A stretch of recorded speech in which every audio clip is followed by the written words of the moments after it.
नमस्कार and welcome to curiously education. दोस्तों आज 22 मई 2022 है, दिन है Sunday and welcome to this revision lecture of financial news analysis. Please do share this lecture with other students. Thank you very much to all the students जो regular basis पर इस lecture को दूसरे स्टूडेंट्स के साथ share करते हैं। Do check out my motivational podcast curiously forever. ये सभी बड़े पॉडकास्ट प्लेटफॉर्म्स पर अवेलेबल हैं। पीएसयू बैंक्स, पावर कंपनीज, जो हमारी पीएसयू यानी कि जो सरकारी बैंक्स हैं, उन्होंने इस बात पर एक एग्रीमेंट किया है कि जो डिस्ट्रेस्ड पावर कंपनीज हैं, जो कंपनीज जो अभी डिस्ट्रेस्ड यानी कि फाइनेंशियल स्ट्रेस में चल रही है, जो इंसॉल्वेंसी प्रोसीडिंग्स से गुजर रही है, तो ऐसी कमज़ोर फाइनेंशियली कमज़ोर कंपनीज को पैसे देने की बात जो है वो पब्लिक सेक्टर बैंक्स ने कही है कि हाँ, हम इनको पैसे प्रोवाइड करेंगे। क्यों? क्योंकि फाइनेंस मिनिस्टर निर्मला सीतारमण जी ने एक नज किया था। नज यानी कि एक प्रकार से इनको पुश किया, इनको प्रेरित किया कि आप देखिए, इलेक्ट्रिसिटी की सप्लाई को बूस्ट करने के लिए it is very very important कि ये कंपनीज जो हैं वो अपनी मैक्सिमम कैपेसिटी में ऑपरेट करें। And as we all know कि समर के टेम्परेचर जो हैं वो काफ़ी ज़्यादा हो चुके हैं। मैंने एक रील भी बनाई थी, आई एम श्योर आपने देखी होगी वो रील को। It was about this heat waves, कि कितनी हीट वेव्स जो हैं वो इंक्रीज़ हुई। और जितना समर का टेम्परेचर ज़्यादा होता है उतना ही ज़्यादा एसी का इस्तेमाल, कूलर्स का इस्तेमाल, फ़ैन का इस्तेमाल जो है वो लोग करते हैं। और इस हाई डिमांड की वजह से हुआ यह है कि जो स्टेट्स हैं वो स्ट्रगल कर रहे हैं इस डिमांड को फुलफ़िल करने में, जो इलेक्ट्रिसिटी उसकी सप्लाई को फुलफ़िल करने में स्ट्रगल कर रहे हैं। तो ऐसा स्ट्रगल ना रहे, और ऐसा स्ट्रगल जब होता है तब लोग क्या करते हैं, ऑफ कोर्स लोगों का गुस्सा जो है वो गवर्नमेंट के प्रति और ज़्यादा बढ़ जाता है। लोग जो है वो नाराज़ हो जाते हैं, गुस्सा हो जाते हैं गवर्नमेंट से। तो अब ये जो लेंडर्स हैं, लेंडर्स यानी कि जो बैंक्स हैं, पैसे देने वाला व्यक्ति या फिर ऑर्गेनाइजेशन को लेंडर्स कहते हैं। तो ये जो लेंडर्स हैं they will provide working capital loans. ये लोन जो हैं ये वर्किंग कैपिटल की होगी, और वर्किंग कैपिटल की लोन जो होती है उसका जो नेचर होता है वो होता है शॉर्ट टर्म का, राइट। बहुत ही कम समय के लिए ये लोन जो है वो दी गई है। और इसका मेन पर्पस ये होगा कि जो कोल हैं उसको इंपोर्ट करने के लिए इन कंपनीज़ के पास पैसे हो, पावर कंपनीज़ के पास, और इसके साथ साथ अपने प्लांट्स को मैक्सिमम कैपेसिटी में चलाने के लिए इनके पास पैसे हो। तो इसलिए ये वर्किंग कैपिटल लोन जो है वो दी जाएगी, और ये प्रायोरिटी लोन्स होंगी। पे अटेंशन, ये एक बहुत ही इंपॉर्टेंट चीज़ है, that's why it's in red as you can see. तो प्रायोरिटी लोन का मतलब ये होता है कि आप ऑलरेडी, आपको कर्ज दिया गया है, आपने दूसरे लोगों से भी कर्ज लिया है। I'll give you one example of individuals. मान लीजिए कि आपका एक दोस्त है जिसका नाम है एक्स, राइट। अब एक्स को ए ने कुछ 10,000 रुपये दिए हैं, राइट। लंबे समय से एक्स ने लौटाया नहीं है पैसे। फिर बी के पास से 20,000 रुपये लिए हैं, ये भी नहीं लौटाए, राइट। और सी के पास से लेट्स से कि 1,00,000 रुपये लिए हैं एक्स ने, लेकिन ये भी लंबे समय से नहीं लौटाया। अब बिजनेस के इश्यूज चल रहे हैं, आपका दोस्त है, इंसान अच्छा है, लेकिन अभी उसके पास पैसा नहीं है। लेकिन लेट्स से कि एक्स जो है उसके मदर का हार्ट ऑपरेशन करवाना है। तो अब आप देखते हैं कि नहीं यार, देखिए, बिजनेस के लिए पैसे लिए थे, दैट्स अ डिफरेंट थिंग। अब वो नहीं लौटा पा रहा है, वो मेहनत कर रहा है, स्ट्रगल कर रहा है, वी नो द फैक्ट। लेकिन अब उसके मदर की बात है, और तो इस इमरजेंसी सिचुएशन को ध्यान में रखते हुए आप क्या कहेंगे? आप मान लीजिए आप ए हैं, तो आप कहेंगे कि चलिए मैं आपको 50,000 रुपये देता हूँ, लेकिन जैसे ही आपके पास कोई भी पैसा आए तो सबसे पहले आपको ये 50,000 रुपये मुझे लौटाने पड़ेंगे। बाद में ये 10,000, 20,000 और जो भी 1,00,000 जिसको भी आपको देने हैं वो बाद में। एक्स कहेगा ठीक है। तो this is a sort of priority loan. तो प्रायोरिटी लोन का मतलब ये होता है कि जब भी रेवेन्यू जनरेट होगा तो ये सारी कंपनीज जो हैं वो सबसे पहले ये वर्किंग कैपिटल की लोन जो पब्लिक सेक्टर बैंक्स ने दी हैं इनको सबसे पहले लौटाएगी। दूसरे लोगों को पैसे पहले नहीं मिलेंगे, पहले ये प्रायोरिटी लोन जो है वो क्लियर करनी पड़ती है। आई होप ये कॉन्सेप्ट आपको अब क्लियर हो चुका है। आगे बढ़े उससे पहले dear friends, do check out my motivational podcast curiously for ever. ये सभी बड़े पॉडकास्ट प्लेटफॉर्म्स पर अवेलेबल हैं। वीट एक्सपोर्ट्स की बात करें तो अब हमारे देश की सरकार जो है वो नेशनल फूड प्रोग्राम के तहत ये सोच रही है कि ज़्यादा राइस को पुश किया जाए और वीट जो है उसको कंपेयर टू राइस थोड़ा कम किया जाए, क्योंकि भारत सरकार जो है वो चाहती है कि जो वीट हैं वो हम ज़्यादा एक्सपोर्ट करें। वीट के एक्सपोर्ट पर भी शायद एक लिमिट लगाई जाएगी, क्योंकि ये जो कमोडिटी है वीट जो है उसकी प्राइस हमारे देश में काफ़ी इंक्रीज़ हुई है। वीट और जो वीट का जो फ्लावर होता है यानी कि इसके जो आटा होता है तो इसकी कीमत भी काफ़ी इंक्रीज़ हुई है। द रीज़न इज़ यूक्रेन और रशिया के बीच में कॉन्फ्लिक्ट चल रहा है। ये दोनों देश मिलकर कुछ 25% जितना ग्लोबल वीट का प्रोडक्शन करते हैं, और क्योंकि ये युद्ध में चल रहे हैं ये दोनों देश, तो इसकी वजह से वीट की जो सप्लाई है ग्लोबली वो मीन्स फुलफ़िल नहीं हो पा रही है। डिमांड जो है वो डिमांड जो है वो फुलफ़िल नहीं हो पा रही है, बिकॉज सप्लाई में आप समझ लीजिए 25% जितना सप्लाई अफेक्ट हुआ है।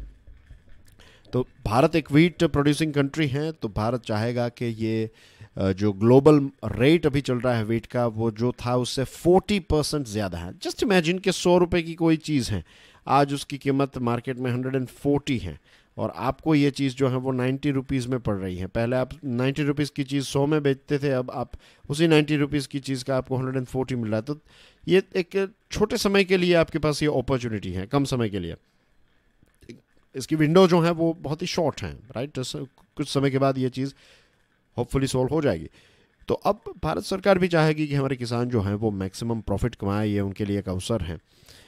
तो इसलिए राइस को ज़्यादा नेशनल फूड सिक्योरिटी में पुश किया जाएगा। अब आपकी स्क्रीन पर ये जो एक चार्ट है, एक इन्फोग्राफिक है, इसको देख लेते हैं। ये मिलियन टन्स का आंकड़ा है। तो वीट का प्रोडक्शन कितना हुआ हमारे देश में? 95 से 98 मिलियन टन्स, और carry forward stock last year का स्टॉक था 19 मिलियन टन्स। तो टोटल सप्लाई कितनी है हमारे देश में? 114 मिलियन टन्स। अब हमारे देश की रिक्वायरमेंट कितनी है?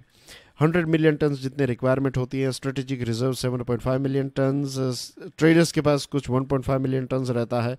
एक्सेस अवेलेबल जो है वो 5 मिलियन टन्स है। एक्सपोर्ट्स की बात करें तो contracted till June 4.5 million tons, actual exports April में हुआ 1.4 मिलियन टन्स, और गवर्नमेंट का टारगेट है 10 to 12 million tons. I hope things are clear to you. India's financial year 23 growth prospects, आपको ये ग्राफ देखकर पता चल ही गया होगा कि growth is not going to be that attractive, क्योंकि हमने देखा कि रिटेल इन्फ्लेशन जो है अप्रैल महीने में 7.79% हो गया। अब जो स्टूडेंट्स रेगुलरली इस सीरीज़ को फॉलो करते हैं, यू नो द फैक्ट कि आरबीआई जो है उसकी जो मैक्सिमम टॉलरेंस की कैपेसिटी जो सरकार ने तय की है कि इन्फ्लेशन जो है वो 4% होना चाहिए, मैक्सिमम 6% और मिनिमम जो है 2%। इस रेंज के बाहर इन्फ्लेशन नहीं होना चाहिए, लेकिन इन्फ्लेशन कितना हो गया है? 7.79%। ये पिछले 8 महीनों का सबसे ऊंचा, सबसे हाई आंकड़ा है। इसके साथ जियोपॉलिटिकल अनसर्टेनिटी काफ़ी ज़्यादा है। चाइना का एग्जांपल ले तो वहाँ पर लॉकडाउन चल रहा है बड़े बड़े शहरों में, ऑफ कोर्स।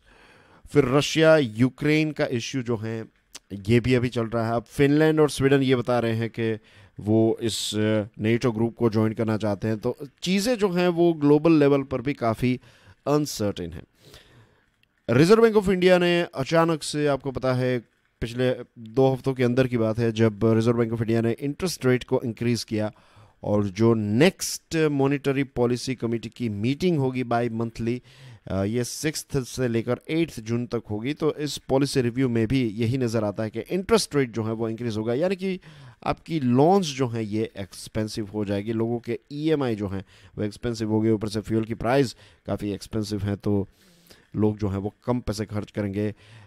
चीज़ों की प्राइस काफ़ी ज़्यादा हैं। बॉटलनेक्स जो हैं वो आज भी हमें सप्लाई में देखने को मिल रहा है, यानी कि सप्लाई को लेकर इश्यूज़ है। फॉर एग्जांपल जो चिप हैं, सेमीकंडक्टर चिप, आप उसको देख लीजिए।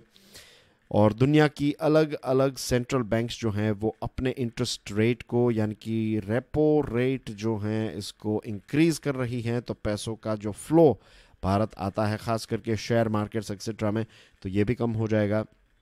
कोविड-19 अभी भी कंट्रोल में नहीं है चाइना का। अभी हमने एक एग्जांपल देखा कि चाइना में आज भी बहुत सारे शहरों में लॉकडाउन चल रहा है। तो ये सारे अलग अलग रीजंस की वजह से सिर्फ भारत में नहीं, ग्लोबली ये एक इश्यू तो है ही कि ग्रोथ जो है वो ड्रॉप होगा और भारत में भी यही चीज़ होगी। और इसी वजह से मॉर्गन स्टैनली नाम की जो ऑर्गेनाइजेशन है उसने ये कहा था कि फाइनेंशियल ईयर 23 में भारत का ग्रोथ जो है वो 7.9% होगा, लेकिन अब उन्होंने चीज़ों को अपडेट किया, आंकड़ों को अपडेट किया और कहा है कि ग्रोथ जो है इट्स गोइंग टू बी 7.6%।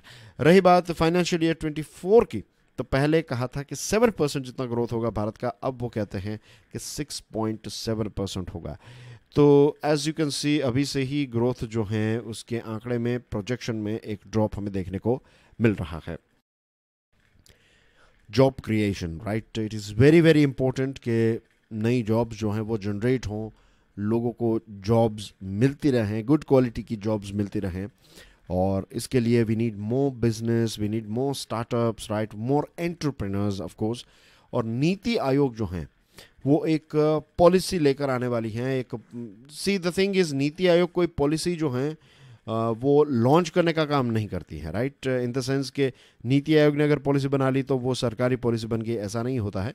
नीति Aayog is a think tank, और थिंक टैंक जो है वो अपना बेस्ट करके सरकार को देता है, फिर सरकार को वो पॉलिसी इंप्लीमेंट करनी है नहीं करनी है वो सरकार के ऊपर है। But Niti Aayog is going to bring out a policy, और ये पॉलिसी जो है वो ख़ास करके फीमेल पार्टिसिपेशन के लिए है कि कैसे लेबर फोर्स में हम ज़्यादा से ज़्यादा फीमेल को पार्टिसिपेट कर सकें, इन द सेंस कि कैसे ज़्यादा महिलाओं के लिए जॉब्स जो हैं वो जनरेट की जा सकें, कैसे नई एम्प्लॉयमेंट अपॉर्चुनिटीज़ क्रिएट की जा सके। Gig economy means, gig economy के बारे में आपको पता होगा, नहीं पता है तो let me tell you, it's a new thing.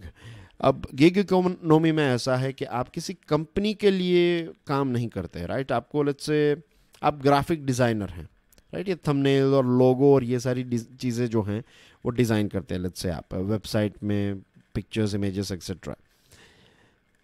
तो अगर लेट्स से क्यूरियसली एजुकेशन जो हैं उनकी वेबसाइट बन रही है, और फिर I am just telling you, right, ऐसा नहीं है बनाएंगे लेकिन अभी नहीं, बाद में, but I am just giving you an example. तो क्यूरियसली एजुकेशन को अभी नए लोगों की ज़रूरत है, और यू नो ग्राफिक्स की ज़रूरत है, बहुत सारी चीज़ों की ज़रूरत है।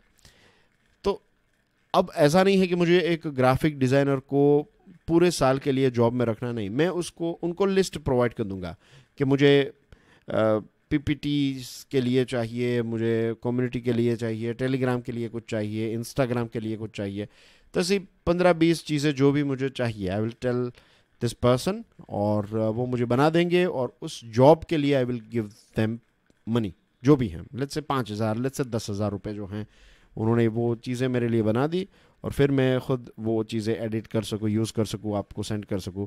तो you know this is how it works. ऐसे कंपनीज अब काम करने लगी है। तो ये गिग इकोनॉमी ऐसी है, वरना पहले कैसा था कि कोई ग्राफिक डिज़ाइनर को आप जॉब पे रखेंगे तो पहले 1 महीने के अंदर उसने सारा काम ख़त्म कर दिया, उसके बाद क्या होगा, कुछ नहीं। लेकिन अब क्या है कि 15 दिनों तक मेरा काम किया, फिर और 2-3-4 प्रोजेक्ट्स जो हैं वो उनके हैं, तो घर पर ही बैठकर वो काम कर रहे हैं, या फिर कई बार ऐसा भी होता है कुछ दिनों के लिए ट्रैवल करके जाना। लेकिन आप किसी भी एक कंपनी के लिए परमानेंट जॉब नहीं करते, आपको जैसे जैसे काम मिलता जाता है, आपका काम, प्रोजेक्ट्स जो हैं वो करते जाते हैं। तो this is called gig economy.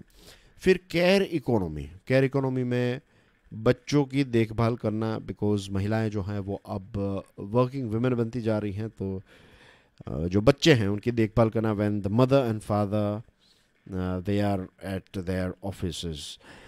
फिर एल्डरली केयर, तो ये दोनों लोगों की केयर, ये दोनों कैटेगरीज के जो ह्यूमन बींग्स हैं, तो उनकी केयर को लेकर बहुत सारी नई जॉब्स जो हैं वो जनरेट हो सकती हैं। Multi dimensional approach to boost employment generation, तो ये भी उसके लिस्ट में है। और Niti Aayog is working with International Labour Organization, Bill and Melinda Gates Foundation and V V Giri National Labour Institute to formulate this policy. और आने वाले 2-3 महीनों के अंदर ये पॉलिसी जो है वो अनवेल की जाएगी, फिर लेबर मिनिस्ट्री को दी जाएगी, जब चाहे तब मिनिस्ट्री जो है इसको इम्प्लीमेंट कर सकती है। 5G auction. Regular students, you know कि DOT जो है, डिपार्टमेंट ऑफ टेलीकम्युनिकेशन, ये अपने रिकमेंडेशंस देता है किसको, डिजिटल कम्युनिकेशंस कमीशन को। और ये जो DCC है, ये फाइनल अपना जो भी रिकमेंडेशन है वो किसको देगा, ये देगा कैबिनेट को, फाइनल डिसीजन जो है वो कैबिनेट लेता है। Remember this, cabinet is the highest authority, executive authority in our country. Prime minister होते हैं और उनके काउंसिल ऑफ मिनिस्टर्स होते हैं, उसमें तो फाइनल डिसीजन तो कैबिनेट ही लेगी। 5G ऑक्शन की बात करें तो डिजिटल कम्युनिकेशंस कमीशन ने जो टेलीकॉम रेगुलेटर हैं, who is telecom regulator, TRAI, तो ट्राई ने जो रिकमेंडेशन दिए हैं बेस प्राइस को लेकर, तो इस चीज़ को DCC ने माना है। और जो DOT हैं और जो इंडस्ट्री है, इंडस्ट्री का कहना ये था कि 30 इयर्स के लिए ये एयरवेव्स हमें दी जाए। ट्राई ने कहा 20 इयर्स के लिए। तो इसको लेकर भी हमने डिस्कशन की थी, तो उन सारी चीज़ों को सिर्फ यहाँ पर रिफ़्रेश कर रहा हूँ, again not going into details, right, क्योंकि ये चीज़ें जो है ना, this is the reason why financial news analysis जो है वो आपको रेगुलरली देखने हैं। And you will notice this thing कि कई बार ऐसा होता है कि for what ever reason, right, work related reasons की वजह से कभी फाइनेंशियल न्यूज़ एनालिसिस नहीं भी होते हैं, मीन्स क्या, नहीं इन द सेंस कि अगर मैं डिलीवर नहीं भी कर पाता हूँ तो दूसरे तीसरे दिन के अंदर मैं पेंडिंग लेक्चर्स दे देता हूँ, क्योंकि रेगुलरिटी नहीं है तो फिर चीज़ें समझ में नहीं आएगी। तो दिस इज़ द रीज़न, अगर आप नए हैं तो थोड़ा सब्र रखिए, थोड़े दिनों तक आपको इसको देखना पड़ेगा। This is not a video और सीरीज़ ऐसे नहीं है कि आपने एक वीडियो देखा और जज किया कि चलो मुझे ये पसंद है या नहीं। You have to give time to it. ये एक प्रकार की डेली डिस्कशन है। It's like a marathon, it's not a sprint कि 12-13 सेकंड में चीज़ें ख़त्म हो जाए, नहीं, ये तो सालों चलने वाली एक मैराथन है। तो DCC जो है ये एक इंटर मिनिस्ट्रियल पैनल है, टेलीकॉम सेक्रेटरी इसके चेयरमैन हैं, और जो ये स्पेक्ट्रम की वेव है तो इसके बारे में ये कहना है कि ये हमें 5G स्पेक्ट्रम ऑक्शन में नहीं रखनी चाहिए। इसको हमें उन ब्रॉडबैंड कंपनीज को देना चाहिए जो broadband from space service provide करना चाहते हैं। सरकार का प्लान ये है कि जून जुलाई तक 5G एयरवेव्स को रोल आउट करना चाहती है। अगस्त सितंबर में फर्स्ट 5G कॉल जो है वो टारगेट कर रही है सरकार।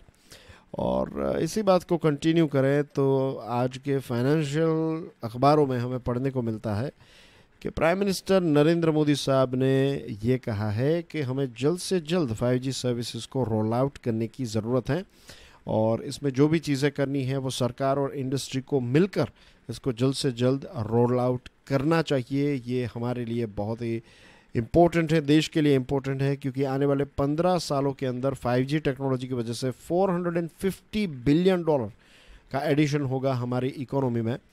और 2030 तक सरकार जो है वो 6G को भी रोल आउट करना चाहती है। तो पहले हम 5G रोल आउट कर लें, उसके बाद ही 6G कर पाएंगे, इसलिए it's like step by step जाना है। तो जल्द से जल्द 5G हो, जल्द से जल्द ये अपने पीक पर पहुँचे, मैच्योर हो जाए, और फिर वहाँ से हम 6G को लॉन्च करें। That's what we want. और फ्यूचर में जो ये टेक्नोलॉजीज़ हैं उनकी वजह से गवर्नेंस में एक ज़बरदस्त बदलाव आएगा। ईज़ ऑफ लिविंग इम्प्रूव होगा for sure, ease of business, doing business जो है वो इम्प्रूव होगा। गवर्नेंस में तो ज़बरदस्त बदलाव आएगा। आज जो अभी भी ये जो बहुत पुराने तरीके से एक जो हमें कॉलोनियल हैंगओवर नज़र आ रहा है ना, मुझे लगता है कि 5G और 6G के आने के बाद ये कॉलोनियल हैंगओवर जो है उसका ट्रेंड धीरे धीरे ख़त्म करेगा अगर कोई, तो that will be technology. NITI Aayog on growth. NITI Aayog के जो CEO हैं अमिताभ कांत साहब, उन्होंने कहा the challenge for the country is to grow 8 to 9% over the next 3 decades। आने वाले लगभग 30 सालों के लिए भारत को, आप पकड़ लीजिए 2052 या फिर 2055 तक, भारत को कंटिन्यूसली 8 से 9% का जो पर ईयर ग्रोथ रेट है ये अचीव करना, ये मेंटेन करना बहुत ही इम्पोर्टेंट है अगर हमें हमारे देश को एक डेवलप्ड देश बनाना है तो। और public affairs forum of India के द्वारा ये ऑर्गेनाइज किया गया था इवेंट, और इसी इवेंट को एड्रेस करते हुए उन्होंने ये कहा कि जब हमारे देश के सभी लोगों की पर कैपिटा इनकम, यानी कि जो एक एक व्यक्ति की जो एक एवरेज इनकम है, जब ये इंक्रीज़ होगी तब जाकर हम पॉवर्टी यानी कि गरीबी को हमारे देश में से हटा पाएंगे। उन्होंने ये भी कहा कि कोविड-19 से हमने काफ़ी अच्छा बाउंस बैक किया है, राइट, और अब नेक्स्ट ईयर जो है हम ग्रो करना भी स्टार्ट कर देंगे। वैसे देखा जाए तो ग्रोथ तो हो ही चुका है, लेकिन बाउंस बैक के बाद जो आप फिर से अपने पैरों पर खड़े होकर दौड़ने लगते हैं, तो वो जो है नेक्स्ट ईयर से हमें देखने को मिलेगा। एक बहुत ही इंपॉर्टेंट स्टेटमेंट उन्होंने कहा है कि सरकार का मेन काम क्या है। सरकार का काम है पब्लिक पॉलिसी बनाना, यानी कि नीतियों को बनाना, और नीतियाँ ऐसे बनानी हैं कि जिससे आप प्राइवेट सेक्टर का इस्तेमाल करते हुए आप लोगों के लिए वेल्थ जनरेट कर सकें। राइट, इट्स लाइक एक राजा जो है, राजा का मेन काम ये नहीं है कि वो बिजनेस करे। राजा का काम ये है कि वो उस प्रकार के रूल्स एंड रेगुलेशंस को बनाए ताकि उसके राज्य में जितने भी लोग हैं वो वेल्थ जनरेट कर सकें। This should be the main role of government. Government का मेन काम है गवर्नेंस, ना कि business. The government should be in education, health and nutrition. ये कुछ ऐसे क्षेत्र हैं जैसे safety, security, education, health, nutrition, ये सारे क्षेत्रों में बिजनेस, ये सारे अलग अलग जो जो क्षेत्र हैं यहाँ पर सरकार रहें, दैट्स अ गुड थिंग। वो प्राइवेट सेक्टर अगर यहाँ पर रहना चाहते हैं तो उसको एक अच्छी कंपटीशन दे, दैट्स ओके, लेकिन सरकार फिर दूसरे क्षेत्रों में नहीं होनी चाहिए। और मिस्टर कांत ने ये भी कहा है कि हमारे जो मैन्युफैक्चरर्स हैं, इंडियन मैन्युफैक्चरर्स को, उनको ग्लोबल मार्केट्स और वैल्यू चेन का पार्ट बनना चाहिए। और ये हम कैसे बन सकते हैं? जब हम क्वालिटी, क्वांटिटी, कॉस्ट, ब्रांड, ये सारी चीज़ों को मेंटेन करेंगे तब।